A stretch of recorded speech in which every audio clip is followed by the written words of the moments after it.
Go ahead. All right, well, I want to thank everyone for attending here, this international Zoom presentation. I want to thank Don and Lois for inviting me to speak. We met like a year and 9 months ago in Arizona. Time flies. And it's all interesting to see how most of the birds that were named off there in your trip reports for your walks are gone. They're here for 7, 8, some of them up to 9 months on their wintering grounds, a lot of them here in Central America or South America, and now they're back up there breeding. So it's good to hear that a lot of them have made it back up there. And also congratulations to your club for being one of the oldest functioning clubs in the States. What's that, 115 years old? Yes. That your bird club's been So running? somebody read the, wait a minute, somebody read our website. Very good. Yeah, of course. All right. So let's get in it. There's a lot of pictures to see. This is kind of a show and tell, but it's an inspirational story of uh, with the help of many, many people from all over the place, especially people, bird watchers from the U.S. and Canada have helped myself and now Olivia to accomplish some pretty amazing things to self-publish books on birds and butterflies in two separate fields within my 32-year stay here in Honduras. So let's jump right into the presentation here. Everybody sees the next screen, right? Yes. Okay, so like many of you, we have our humble beginnings with the love of nature as children. I was no different. So in that family portrait there, that's me in the upper right corner with a butterfly net. At the age of 10, I asked my mom to make me a butterfly net. It came spilled off of a story she told me from her and her sister with love of butterflies as a kid. So I collected butterflies on and off throughout my early childhood and still do today a little bit. With birds, my first experience was with the western tanager. I grew up in Ventura County, Southern California. Outside of my biology class in seventh grade, this bird perched on a pine tree next to a big window, and it happened to be a western tanager. And they were going to do roll call. Mr. Bryson was a teacher. I remember it just like yesterday. I go, hey, look, there's a western tanager pointed to the window over to the left. Everybody looked over there, saw this bird, and then everybody turned and looked at me, and nobody said a word. They probably had no clue as to how I knew what that bird was.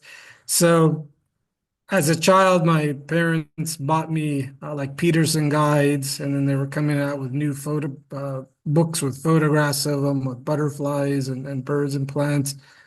So I had access to these books as a child, and that really influenced me and the direction I was going to take for the rest of my life. So that's a very, very important thing to make sure kids get these books, whether it's at home or in schools. And so just keep that thought in mind as we get on later in the presentation. So I came to Honduras at Peace Corps in 93 and stayed for a 3-year service. So you can see the map, the upper left-hand corner. Honduras is in northern Central America. So Honduras is about 43,000 square miles. So how big is that? It's about the size of the state of Tennessee. So pretty small. But Honduras is the second largest country in Central America, just a little bit smaller than Nicaragua, which is to the south of us. What you're looking at is a Google Earth screenshot, kind of shows some of the topography of the country. Now, Honduras is quite different, if any of you have been to Costa Rica and Panama, in terms of the geology. Those countries were formed by the smashing of two large tectonic plates. And so they kind of have these clean mountain ranges that separate the Caribbean from the Pacific side, and that influences obviously the types of plants on the different slopes and the type of birds and butterflies, etc. But the further north you move into Central America, especially in part of Nicaragua, and especially Honduras and Guatemala, this part of the region was formed by the crushing of three tectonic plates. And so we don't have all these neatly defined mountain ranges which cut the countries in halves. So we have mountain ranges in our case that run east-west, diagonal, isolated massifs. And so that obviously depicts what the rainfall patterns are like. We have rain shadow valleys, one side, abundant rain, another side, all these intermountain valleys that are dry. And that, of course, determines what birds and butterflies are found in any area. So if you look on the far right side of the screen, you can see these big kind of brown areas and that spill over into Nicaragua. Those aren't forest fires, that's pine grass savanna. It's kind of similar to the Everglades in southern Florida to some respects, but that just one ecosystem right there in that part of Honduras and Nicaragua, that's 6,000 square kilometers of natural pine grass savannas with Caribbean pines, and that's surrounded by rainforest. So the ecosystems of Honduras, so a lot of people think that it's all tropical, steamy rainforest down here, and it's not. So again, if you've been to Costa Rica and Panama, Costa Rica's got some dry forests, Panama a lot of rainforest, but the further north you get, we have quite a few different ecosystems.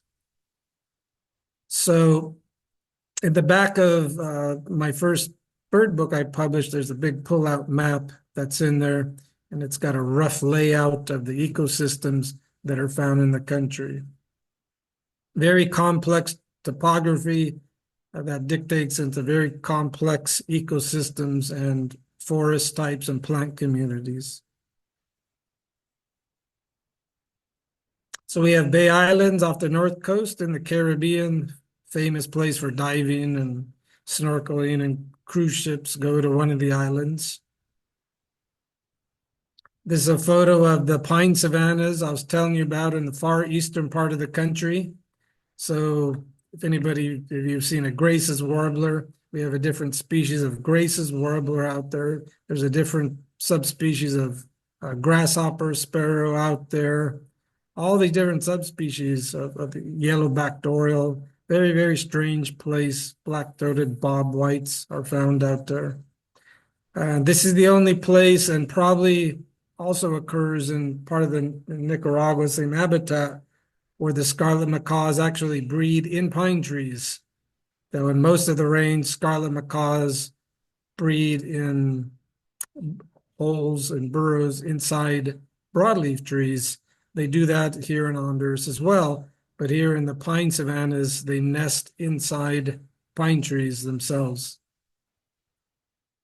But we also have a lot of rainforest that ranges from lowland rainforest from sea level to about 1,800 feet. And the further up you go, it's still rainforest, but it gets cooler, maybe a little less rain in some cases. But here's where you get a mixing of plant diversity and animal diversity. So you get this mixing of species from the highlands and the lowlands in this one belt. Then the further up you go, you get into cloud forest. So Honduras has a lot of cloud forests that consist of a lot of pine and oak, but there is a lot of broadleaf cloud forest as well. A lot of cloud forest here in Honduras. And so if you go higher, you get into paramo, but we don't have paramo here in Honduras. So what's also surprising to a lot of people is we have a lot of pine oak forest. Some places they're pure pine stands, some are pure oak stands, but quite often they're mixed together in the country. The great pine forest from North America basically end in Honduras and they spill over into northern Nicaragua a little bit. So if you go further down and further south in the Costa Rican Panama, you see pine trees. Those aren't native to there. They've been planted. So this habitat you're seeing in this picture is a very special habitat for the ocellated quail. You have Montezuma quail in the southern U.S., in Arizona, I think Texas, New Mexico, that region, and it goes way down, deep down into Mexico. Then when you get to where we are, there's a very small range of the very special bird, the ocellated quail, and that's on the cover of the bird book. We also have a lot of mangrove forest, some on the south coast in the Pacific, and a lot of mangrove forest along the north coast. So we don't take direct hits from hurricanes very often because Honduras is mostly an east-west running country. So a lot of the mangrove forests along the north coast are gigantic, really, really big mangroves, and they're different reserves that can be visited up there as well. Very special birds here too. A gami heron is one of them. Another surprising habitat that's here. You look at that picture, you think you're in Arizona or somewhere there. This is a very deep rain shadow valley. Along the north coast runs this gigantic mountain range. That's only maybe 200 something miles long, but it rises from sea level up to 8,000 feet, and it's like this big wall right on the Caribbean coast. And so when the rains and all the cold fronts hit, all that rain drops down on the north side where it's all broadleaf rainforest. By the time it spills over the mountains, gets into this valley, there's very, very little moisture left. And so we have this rain shadow valley that's filled with all this Oregon pike cacti and prickly pear. And there's a lot of endemism in this valley, especially with different plants and different reptiles. So after Peace Corps, I returned to Honduras, and I decided I was going to try to make a living there one way or the other. Really just making ends meet for many, many years. And until a friend called me and said, hey, we need a bird watching guide. There are some people coming down from a nonprofit group from Washington, D.C., and they're going to be at this new lodge that opened up, and there's some big bird watchers in there. One of them ended up being Robert Ridgely himself. So he was like the premier ornithologist for Panama and for Ecuador. And so he was my first mentor in the bird watching world. And that's when I actually first realized that people pay to watch birds. You don't learn this stuff in school. And I didn't go, you really can't go to school to be a guide. And I just saw this as a golden opportunity to be able to stay in the country. So butterflies was my first love. I was not going to I could not make a living off of butterflies at that point. So just went headfirst into the world of birds. The country there were no bird watchers in the country. There was nothing. There was no Merlin. There was no eBird, no Xenocanto, no books. There was zero.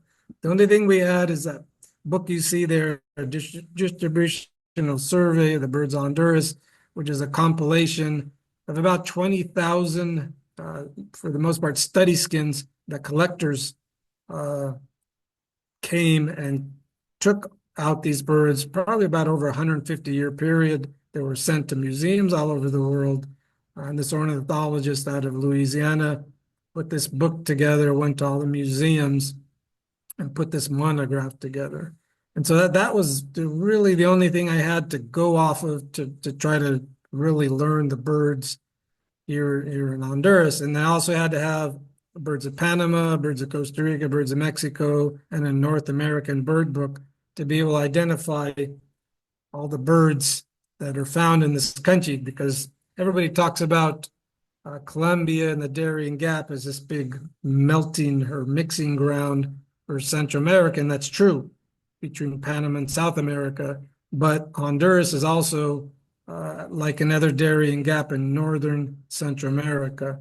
So we have a lot of affinities to North America, to the United States and Canada, as well as to the countries just to the south of us.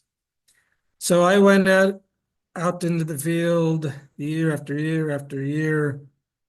I was starting to do some guiding, so I was making a little money and using some of my own finances to go out into the field to keep learning the birds. So again, there was nothing available. At that point, when I started going out, the country barely had 701 species confirmed for the country. And so what you see in the photo is a remote field camp. Sometimes we would fly into certain places and hike in the middle of the jungle, or boat up a river and then hike into the rainforest and set up these camps, hire local guides, and then do field work from there. This is like old-fashioned field work. So I asked originally how do you really learn the birds other than going out and looking at them? Is you really need to learn the sounds that they emit. So they're not all just songs. Birds emit so many different kinds of sounds and alarm calls, call notes, et cetera, et cetera. So I bought the same recording equipment he had back then. There was nothing digital. It was a cassette recorder and a shotgun microphone. And I spent 6 years recording bird sounds all across the country, from the highland, lowlands, east to west, north to south. And then I eventually produced a CD, The Bird Sounds of Honduras. So after so many years of field work, I was able to personally document 41 country records, which is pretty amazing to be able to find that many new country records these days. The one in the upper right-hand corner, anybody know what that bird is? If you say black rail, then you're right. That is one of the biggest finds we had, not just for Honduras, but probably for Central America. We found a huge population of these in the pine savannas in the east that nobody ever knew about. They're breeding black rails in Central America. And so some villagers caught one. Long story, but I won't say how they caught it. We got that photo and released it and got that published. So finding a lot of great birds. But I was also able to document birds that there were very few records for, in some cases only one record for the entire country. And in many cases, a lot of these birds were actually fairly common in their appropriate habitats. And so some of these things were found in the highlands, and quite a few of these things were found in the far eastern remote part of the country. So I showed you that one habitat of the pine oak forest and the ocellated quail. This is the bird, one of the two birds that's on the front cover of the book that looks like your Montezuma quail, and it's a sister species. So before I really started guiding, and way before the book was done, I wanted to find where this bird was, because it didn't take long to realize that nobody, not a single company or guide within the small range of this bird offered it. It was one of the holy grail birds of Central America, and it really still is probably one of the top 10 birds for bird watchers to want to see. And so I went out, I looked at the monograph, went to some of these sites where birds were killed, and found that in some places, these things were all over, almost in people's backyards. So basically, you have to go off the road and flush them up. Able to document obtain the very first photographs of a living female in them. We found chicks. We did a little study, found out what they were eating. So it was another great thing to be able to find this bird and to be able to offer it to the bird watching community. So as things were rolling, more people in Honduras were getting interested in bird watching. And in 2009, we pulled off the very first bird watching event in the country. Actually lasted 2.5 weeks. It was a big event. People from the States came down. We showed them a lot of the birds right here where I live around the lake. We had our first guide course that lasted 5 days as well. So it was a big event back then. And if you can look at the banners there, you can see USAID logo. That was funded in part, at least in part, by your US tax dollars. So there is no more USAID here. Sorry. They did some good stuff here. So as momentum got rolling, the local USAID office was really interested in the bird watching because it had a high economic impact on conservation.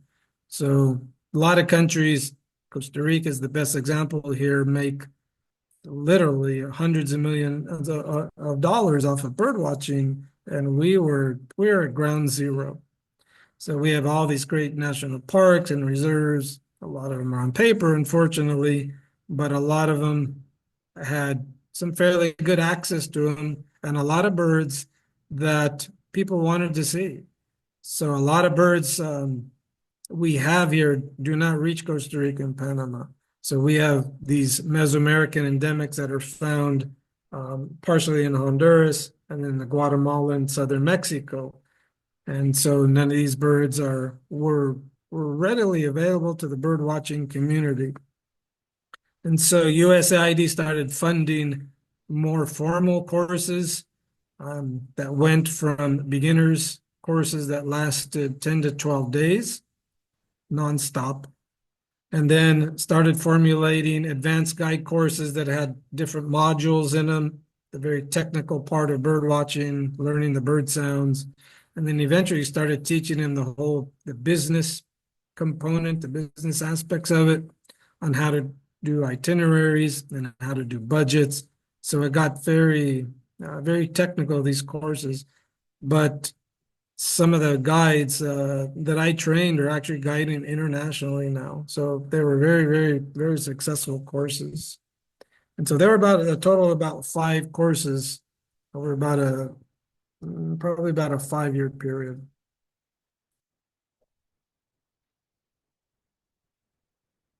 So moving further down, I was starting to get a pretty good grasp on the birds of Honduras.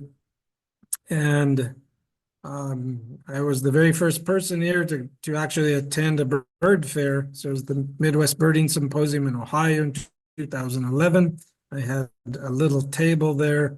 My mom went and she sat at the table. I walked around and I met this guy. If anybody has ever met or heard of John Sill, he's a second generation bird illustrator and probably one of the best in the country. This guy is an incredible artist. He had a snow-capped hummingbird painted and it was for sale in his stand. I ended up buying it for my mom.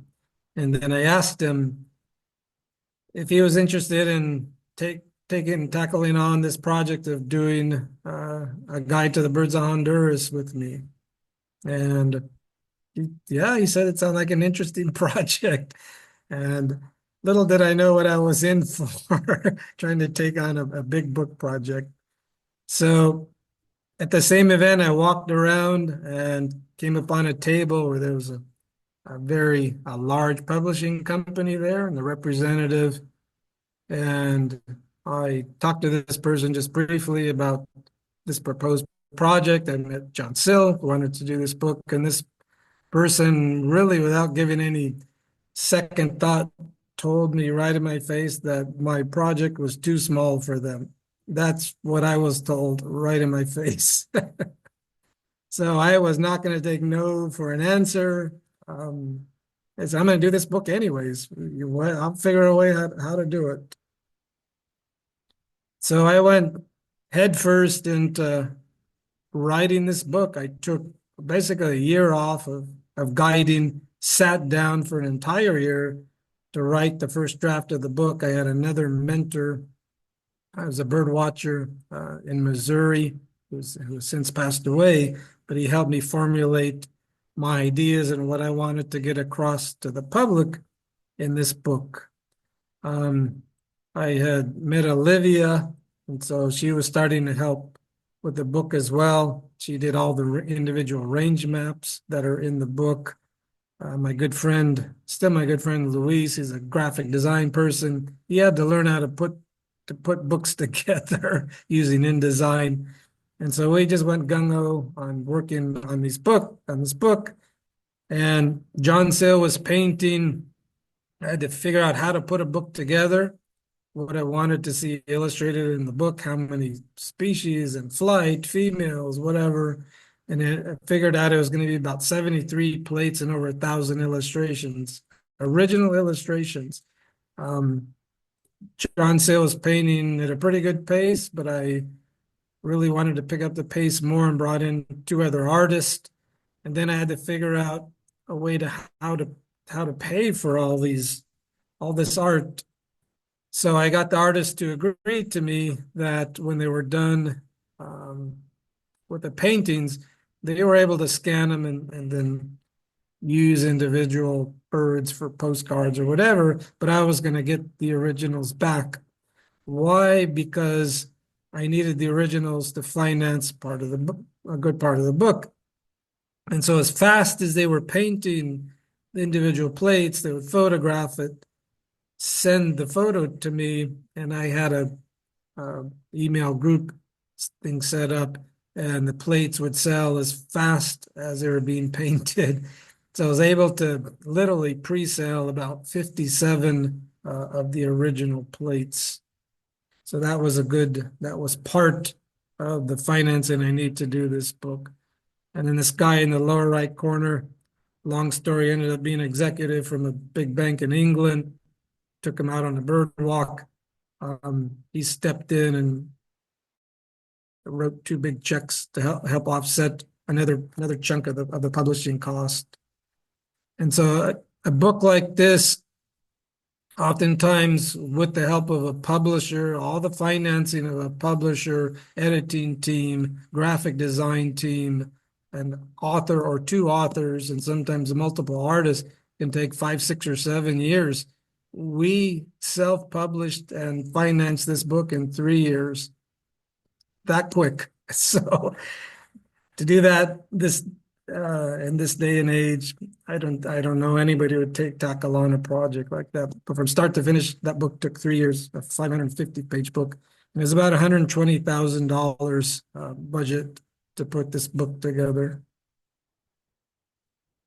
So after that came out, that was in January 2015. So it's already 10 years has gone by.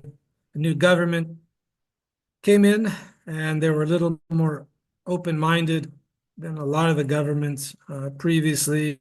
They did not want anything to do with nature tourism. They said it was too complicated. There's too much investment, and working with foreigners other than people coming on cruise ships is just too complicated. But these guys, the new minister of tourism and new president, they really like the idea of people coming in to look at birds and photograph birds. So there was a lot of hype for a while with the new president and minister of tourism and other people. And it created a lot of good publicity. And what I think it did is really help get Hondurans more and more into bird watching. The scarlet macaw is the country's national bird, and so they use that as a symbol to really start to promote bird watching. So at the end, when I was basically stopped doing all the field work, we had gone from 701 birds to today to I think there's 803, 804 species. So adding about 100 birds to the country list in total. So if you remember in the first slide, I mentioned that I had these books as a child, and was able to really appreciate nature. And that really stuck with me and to doing the first bird book. And then what I realized that a lot of kids in most of these countries, they can't read English, unless they go to a bilingual school. So I said, I'm going to do this book in Spanish. If I could publish a full edition in English and find the financing, I'm going to do this in Spanish. So I rounded up a team of about 40 translators. It included a lot of Hondurans, ex-Peace Corps. There was a class of high school students in the States as well. And within 2 years, we translated this book into a full Spanish edition. So it came out to 600 pages. And the only thing we changed in the Spanish edition, other than the flashy front cover, were these two images in the front. So the one in the left says, lower down your slingshots and pick up a pair of binoculars. And then the other one is various messages telling people not to buy uh, baby birds taken out of the wild to be put in cages. That's the only thing we changed in the entire book. But we took it one step further. We're able to get enough donations to distribute about 400 copies in schools. And so some of my former students helped me set up these regional book giveaway events. And we were able to give these 400 copies to about 10,000 school children in elementary schools in rural areas, and most of them were situated very close to national parks and reserves. And the teachers had to sign a piece of paper saying that these books need to stay in the classrooms. I mean, they're not to be, taken home and hidden away. They need to be where the kids can see them. And so that was our little grain of sand and helping with environmental education. So you see in the lower left, that's one whole library of one little school in a rural area. And so they got a couple of copies as well. So after so many years, about 17, 18 years of doing bird book, I was able to publish this small series of bird books. Some of the first three are real small local guides. So after a series of events, some of which are not actually very pleasant, but Olivia and I took a couple steps back and decided we're going to start doing butterfly work.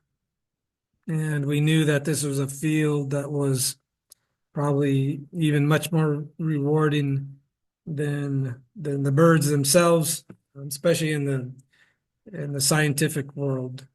And so we started going back into the field again. So roughly there are about 20,000 butterfly species in the world. The New World tropics have the highest diversity per acre. And the New World tropics, or the neotropics, which start in southern Mexico and go way down in South America, experts told me there are about 8,300 species, probably more than 9,000 butterfly species in our part of the world.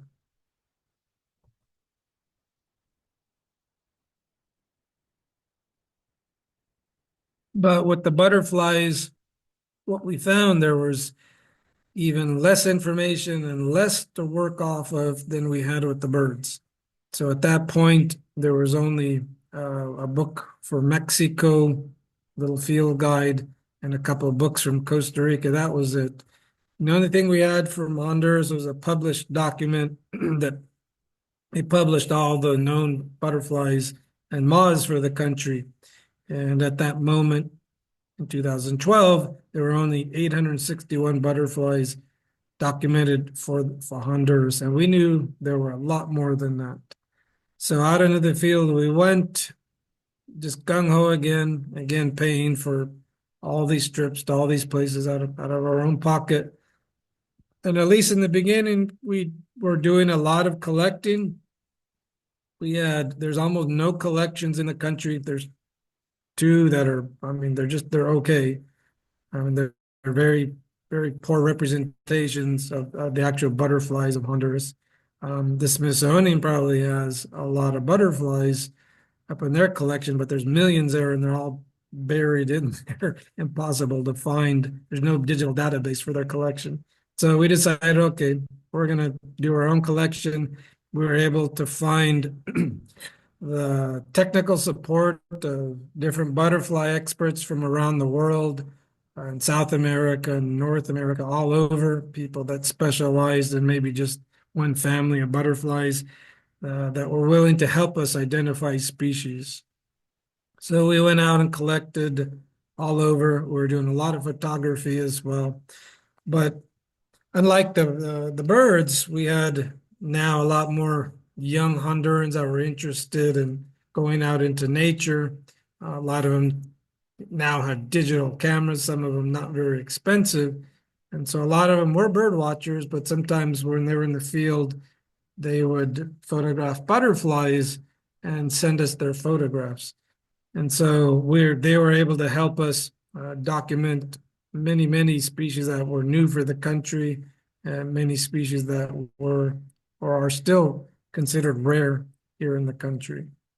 These are just a few photographs of some of the photos that our friends took for us. So just briefly, in this part of the world, there are 6 families of butterflies. So the skippers, a lot of people don't like skippers, a lot of little brown and black and boring ones. There are a lot of those here too, but we have a lot of fancy ones as well. We have almost 500 species here in the country. So they range in all different shapes, sizes, and colors.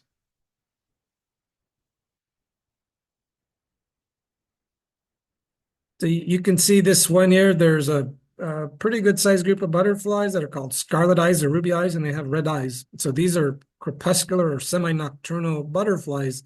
And you can see this one is actually sipping a homemade fermented solution from a piece of toilet paper wad placed on a plant. So we have a place on the property that we call Skipper Pass that we've been able to find almost 40 species of these scarlet eyes, and only males are attracted to these baits because they're looking for certain nutrients from bird droppings.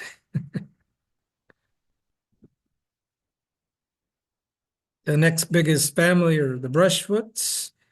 So like your morning cloak is in there as well.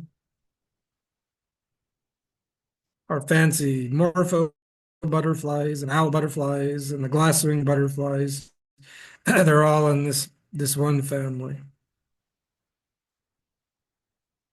So all different shapes. And there's a lot of mimicry here as well. So a lot of things that have what they call protective resemblance, like this one on the bottom looks like a dead leaf, but on the top side, it's got colors, orange and black and yellow, that mimic distasteful or poisonous butterflies.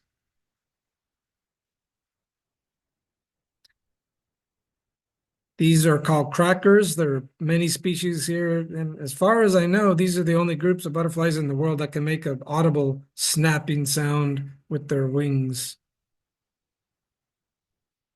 Clear wings or glass wings, there are many species here as well. And these are all poisonous or distasteful to predators like birds because all of their larvae feed on nightshades. Morphos, big white morpho. Hair streaks and another big family.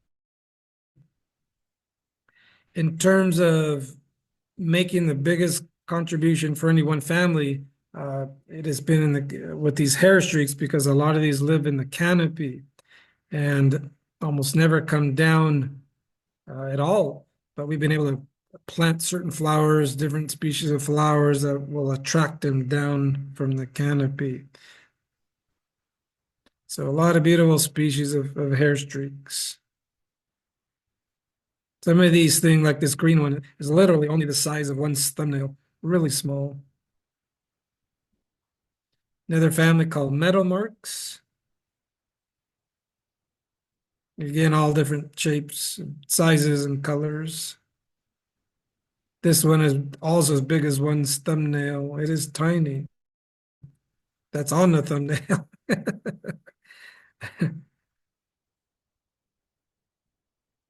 So a lot of these things are also very hard to find. You can see it's actually sitting on the bottom of a leaf. So sometimes when we go into the forest, we take a stick and just gently tap plants to scare out metal marks and skippers. Another family, the sulfurs, a lot of whites and yellows and oranges, but again, a lot of examples of mimicry in this family, different species that mimic or imitate poisonous butterflies. So one of the most extraordinary examples of mimicry on the planet is this one sulfur you're seeing here. It's a clear-winged sulfur that mimics the true glasswings. But if you look in the upper left corner, that glasswing, which is a brushfoot, it's standing on four legs, on 4 feet. So that's a easy way to tell it apart from the sulfur. The sulfur standing on 6 legs. And the last and smallest family are the swallowtails. Some of them have tails and some don't.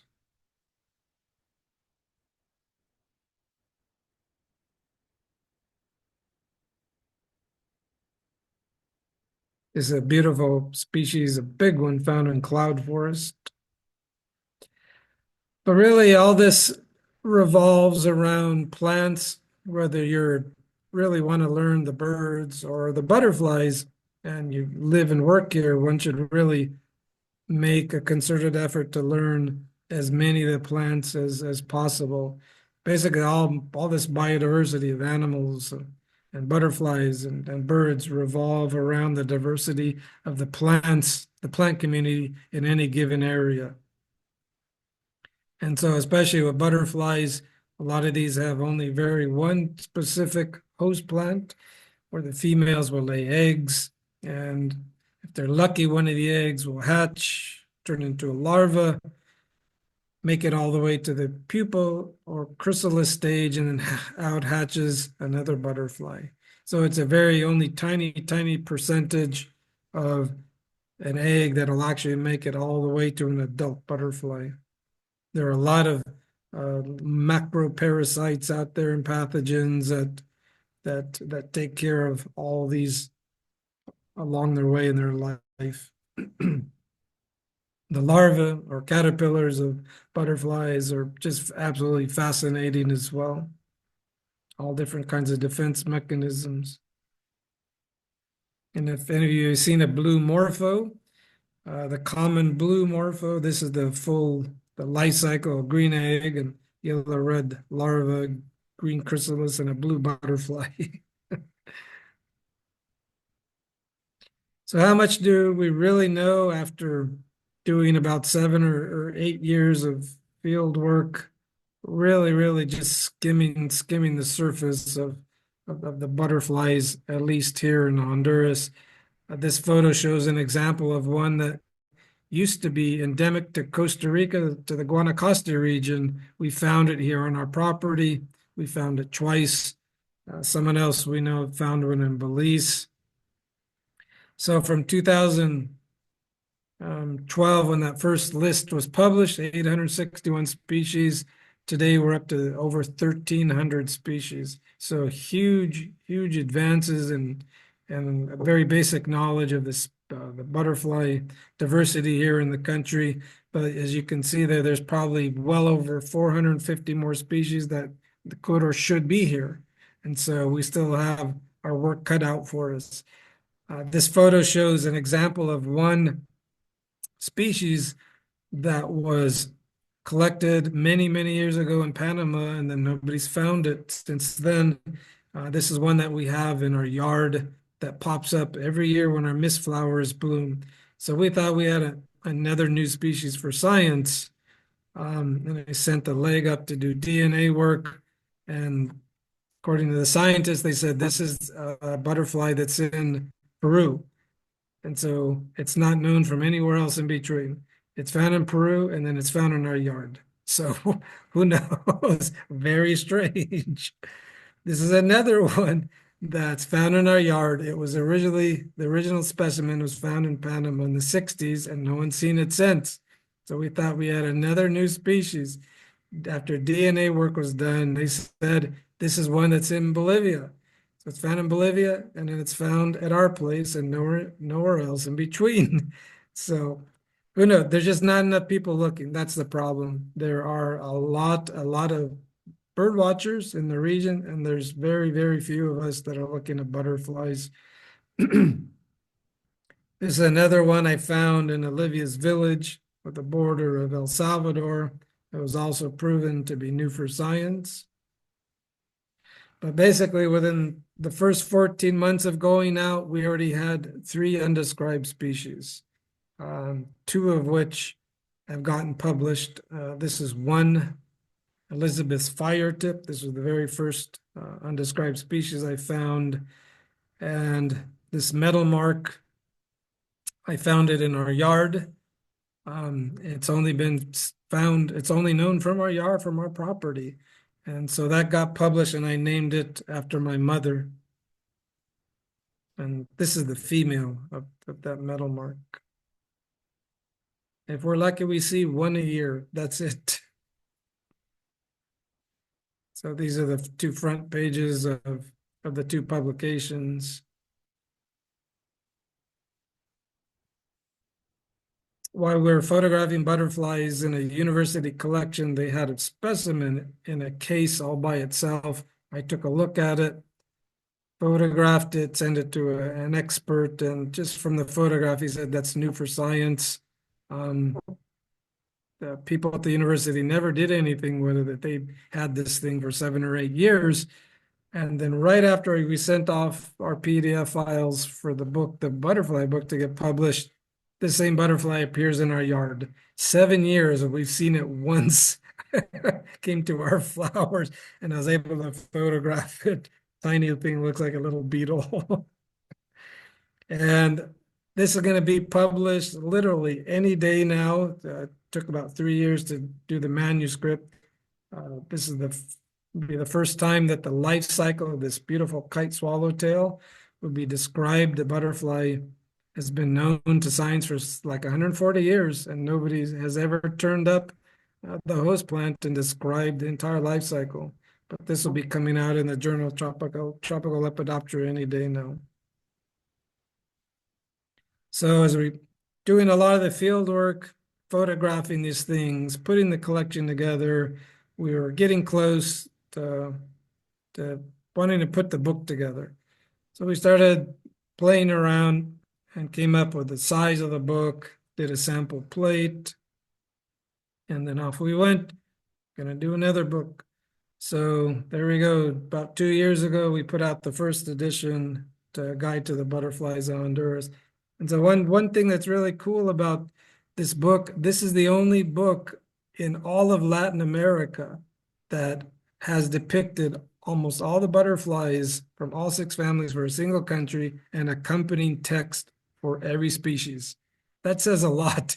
Costa Rica's been doing this stuff for 40, 50 years, and they do not even have a book like this yet. And we did it. This is the first book of its kind. So we're very, very proud of that. But it will not be the last. There will be one more, a second edition of this butterfly book in another 10 or 12 years. And then that will be it. No more publishing books. That will be the last one. So getting close to toward the end of the presentation, so I want to show you something really special here. So anybody have any idea how many square miles are seen in this screen here, Canada and the lower 48 states? Of course, I can't hear you, but just take a guess, and maybe how many butterflies are found in this geographic area as well. Well, let me show you. So this is about 7 million square miles, and this area has about 725 butterfly species recorded here. This is where we live. This is our home. We are 7 million times smaller than that geographic area and have more butterflies. So we have a very, very special place. So what you're looking at there is our house. Now there's some cabins we're building up there and other infrastructure. We have an International Butterfly Center there where we have 768 species. We were blown away when we found 500 species, and I said, we'll never get to 600. We reached 600. We will never hit 700. And we reached 700 species of butterflies. That's pretty amazing. And I think someday we're going to hit 800 species. So that includes the endemic, the one named after my mother, 136 country records, and then those two disjunct species that I showed you. So a lot of what you see in that screenshot is now been purchased by us. In the background there's a huge lake, freshwater lake. We've made several purchases of lands that almost reach the lake's edge now. And so it took me several years to put together a manuscript because people really didn't believe the diversity that we had this far north in Central America. So we kindly broke the paradigm of diversity, where the further north you go, the less species you have per any given unit, a hectare or an acre. So you could expect to find this many species in a given area, and way south in the Amazon or somewhere down in South America, but not this far north in Central America.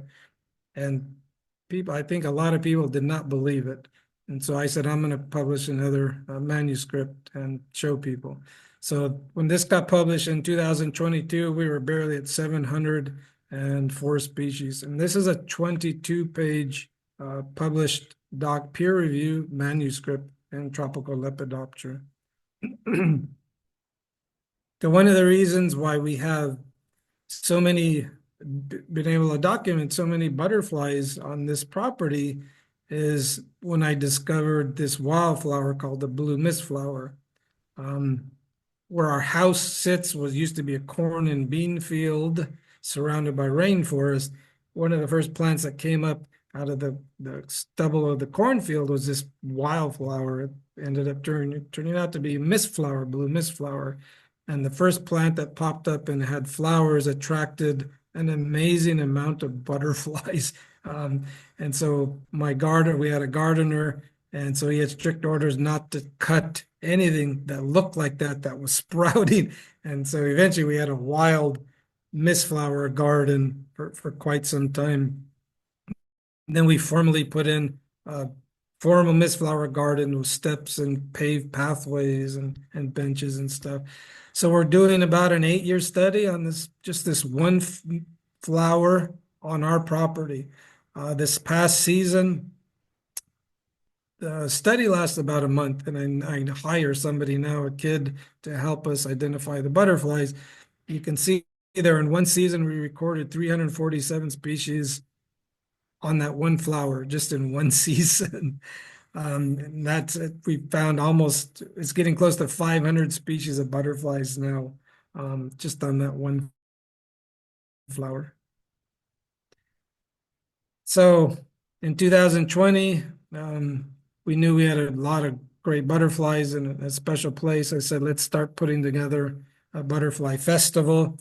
I had heard about the one in Texas, near Mission, Texas, but had not attended it yet. And so we're going on our 7th consecutive year now of putting on this annual butterfly festival that lasts 10 days. And it is now an international event. And again, this is the only event of its kind in all of Latin America. We bring in kids they paint or they color butterflies and walk around in the gardens and receive talks, and we feed them. Next year, we're going to be doing for the very first time a community day where we will our place will be open to the general public. So anyone from around the country can come in and we'll give them a talk and show them our butterflies. They're butterflies. So toward the very end of the presentation now, these are a couple of our conservation partners. Florida Museum, they're the ones that put out the Tropical Lepidoptera Journal, or I publish. And Missouri Conservation Heritage Foundation, we've had a long-lasting relationship with them since before we did the very first bird book. And so people can donate directly to them, to their nonprofit, and we're on their website as Friends of Emerald Valley.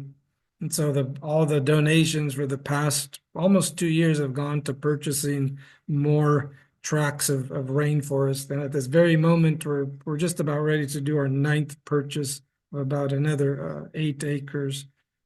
We also produce a biannual digital newsletter if anyone would like to receive it. So again, we're acquiring land with this new purchase will be up over 85 acres. So the reason why, again, why we have so many butterflies here, because we're a mid-elevation site. So we get all these species from the lowlands and from the highlands, and species that come from some dry forest somewhere, I think maybe in the southern part of the lake. But we also have about 200 bird species on the property, 47 of which are migrants from North America. So we have nice populations of wood thrush that come down, and great crested flycatcher, yellow-bellied flycatchers as well. So it's a very, very important conservation site. A lot of small mammals have come back because hunting was just rampant down here.